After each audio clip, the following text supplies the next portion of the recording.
What's going on, guys? It's Adam P. Welcome back to more Newcastle United news. The Isak saga continues in the streets of South Korea. You can see now it is evening time. Back home, I say back home, in Spain even, Isak is now training separately at Real Sociedad's facilities. So Real Sociedad are not there. Isak is now training at those facilities while he is dealing with his injury, according to Newcastle. Newcastle United has not confirmed to Craig Coble any journalists that they are aware of Isak not being in Newcastle, but it is now being reported that he is out in Spain. And I don't buy this Isak in Spain stuff now. I do believe that the player's out there. I do buy that part of it. But Eddie Howe has not mentioned this at any point during any of the interviews and any of the press conferences he's done out in South Korea. Bear in mind, it's been over a week now since it's been confirmed that Isak will not be on the tour. None of the players have mentioned Spain. No one at the ownership, no one inside the football club has taught journalists or fans that Isak's in Spain. No one has mentioned the Spain story. It has tucked into Sky Sports and our media reports, then realised Isak's in Spain, and they reported on the topic. Newcastle have not been the ones that said this, and Newcastle have not confirmed with any journalists that they are aware or they knew anything about this Spain stuff. And I'm just so fed up and sick of this Isak crap at this point. And I'm going to be honest, I'm still not happy about it.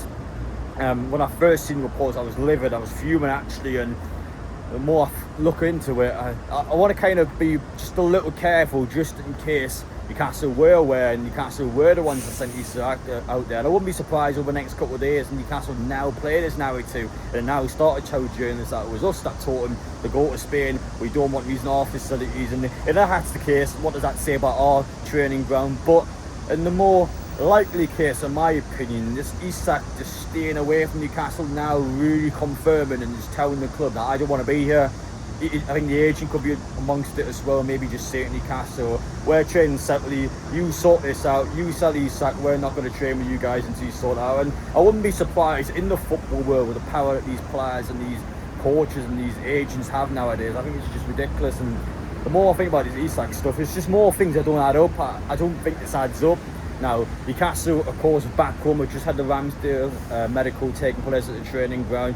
Surely we're going to have some staff members back home. Isak will have some training personnel for himself, you would imagine. And why would he not do that in Newcastle? Why would he fly out to Spain, do it in Spain, and then come back to Newcastle? Like, that doesn't quite add up, unless A, we know that he's going to leave the football club, so maybe he's going out with Sociedad, might have already packed up, for example. I know there was rumours a couple of days ago about his house being listed back in Newcastle, so maybe he's already packed up, he's already got his stuff over to Spain, and now he's staying in Spain, and he's not going to come back until a transfer is confirmed, when Newcastle has stated to the football world that they would not sell him.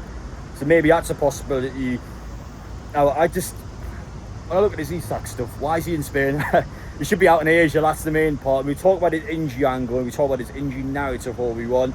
Yeah, I do believe there's a legit injury amongst that, but he should be out in Asia. Nothing stopping Isak being in Asia and doing all this stuff out here. And I don't want to hear this, oh, his leg is going to cramp up on the plane. Don't get me started on that. He's first class on an amazing chartered flight with Newcastle now. He'll get beds, he'll get the couch, he'll get whatever you want. So if Isak wants something on that plane, trust me, he will get that on the plane. Newcastle absolutely adores him. We all love him at Newcastle, and the club will, of course, treat him like he is one of our best players, because, of course, he is one of our best players. So I don't believe at all in this cramp. It's not coming out of Asia because of the injury stuff. I don't believe in it. I really don't. And now I look at this situation, him not even training in Newcastle anymore. He's in Spain doing his own thing at his older football club. He's at a different football club now. I mean, it's just ridiculous. I think this Isak stuff's ridiculous. It's dragging on. Newcastle, we can clearly see that we're struggling in the transfer market. Not to mention, have you seen how we've been playing on the pitch during this pre-season? We are struggling on the pitch. We are absolutely desperate for some spark, for someone to step up for this team, and someone in this tour just to get us excited now. I get a pre-season tour, results don't matter. I fully believe in that. Results aren't the end of the world. Results aren't going to dictate what happens next. But you need someone that's just going to give us some positivity, because it's been such a lacklustre, bleak window, and it's been a bleak pre-season. I've seen very few players amongst our squad that's actually came out of this looking good. And the Isak stuff back home, I mentioned so many videos by now, but I think it's really damaging Newcastle behind the scenes. I think it really is damaging us in the transfer market. I think it's damaging us at this football club. I'm sick of it. I'm honestly sick of it by now. But then the problem is, Newcastle can't bring a striker in. We're trying to get Sesko now. It looks like we may not get him, but again, there might be a separate video on the channel later tonight addressing that. Ekitike wanted him, didn't get him, and he's like, if he put this transfer request in towards the start of the window, maybe we could have got a player like Ekitike. We didn't get Pedro, we didn't get Delap, we didn't get Mbuno, we didn't get Cunha, we didn't get all these players that Newcastle wanted, and now we're stuck with a striker. He doesn't want to be here, and he's in Spain. He's not even in Newcastle, he's on holiday. Speak about us on holiday in his Asia tour. He's on his own holiday. I think it's mental. Why is he not with Newcastle? Why is he not using our facilities? Our facilities, I get that we haven't got the best facilities out there, but we still improved them. They're still not terrible. So why has he went out of his way to go to Spain, and he's in Spain now? He's not even interacting, socialising with anyone at Newcastle. I think this full situation is ridiculous. I think everything amongst it's ridiculous. So, to be honest, while I haven't got any proof of it at the minute, but you've got to look at the facts. Newcastle, well, no one at Newcastle has mentioned that he's in Spain. No one has said during the week he'll be out with Spain. No one's mentioned that, Isak is going to be out of Newcastle getting his injuries sorted. No one said that at all. It's only now came out because of media reports out there. And I'm almost lenient to perhaps lean towards and go, well,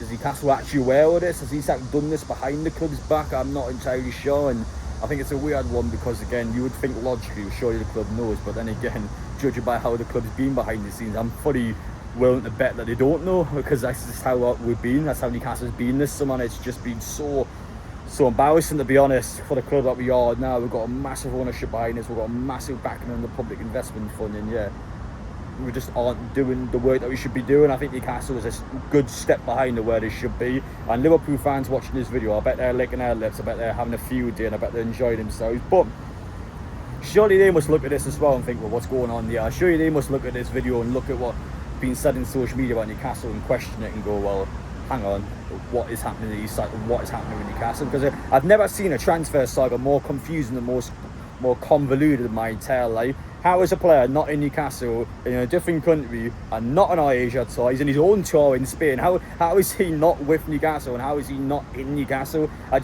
He's contractually obligated to Newcastle. He's supposed to do what we tell him to do, and unless Newcastle was told to go to Spain, which I think is a possibility, but again, it just feels a bit odd. Like, why would he be in Spain? Why would he be using Sociedad's facilities? Are their facilities so much better than ours? Like, why is he out there doing that? He either tells us that our facilities are garbage and he has to use a different club's facilities because ours aren't good enough, or tells me that he's just not interested in Newcastle, tells me that he'd rather be anywhere else but Newcastle. And it's almost a message to Newcastle saying, well, you do what you want this season, keep me out of it. And that's a real message where, especially from his agent and how pushy and how demanding they've been to get Isak out of Newcastle, I wouldn't be completely surprised by that either. And the point of this video is not for me to speculate, and not for you to walk with in this video speculating, but I'm a bit puzzled by this, I'm a bit perplexed by this, and I think Newcastle, have a real situation of Isak really looking like he might walk out in the club. I really feel like we're at that sort of stage. We talk about Whistle at Brentford, we'll talk about Whistle on a different video because they're not done with him yet either, but this Isak stuff is so weird, it's so convoluted, and it's so ridiculous. He's not in Newcastle, he's training at Real Sociedad. What the hell is going on here? It seems a bit off. I think it does seem off. Again, I feel like Newcastle would have told the fans this, because why would you not tell the fans what is crucial, important information? Like, that is quite a big report to come out, and it obviously makes us look bad in social media. So surely Newcastle would tell everyone ahead of time, or at least now inform the journalists and tell them that we were aware of this. But they haven't done that. They've stayed silent on this to the journalists. They haven't spoken to the journalists about this. So that makes me imply and makes me suggest that, well, hang on, does the club actually know about this? And my opinion walked away from this is that, well, I'm sick of it. I'm absolutely sick of this Isak stuff. We either sell him or we keep him. It's that simple. We look at the transfer market now, we're struggling to bring players in. If we can't land Sesko, keep him. And if he doesn't want to be tough, force him to stay a season if I have to at this rate, because I'm sick of this guy. We can't allow any player and any agent to bully this football club. We have to be strong, we have to be firm. Liverpool fans, of course, watching this video will disagree with that, but we have to look at our point of view as well. They're not exactly doing us a good deed, are they? Newcastle is not exactly being helped out by Isak and his agent. They're not exactly going out of their way to help this football club. They clearly aren't. They clearly just want out, and I'm sick of this crap. Seriously sick of it. Be back with a second upload later on, but for now, I'll tell you what I know, but truthfully, it's a hard one to call this. I just don't fully understand what is going on behind the scenes there, because it still seems so off. It just doesn't seem to be a normal way of going around the transfer. It still seems just all over the place. It's just such a weird one.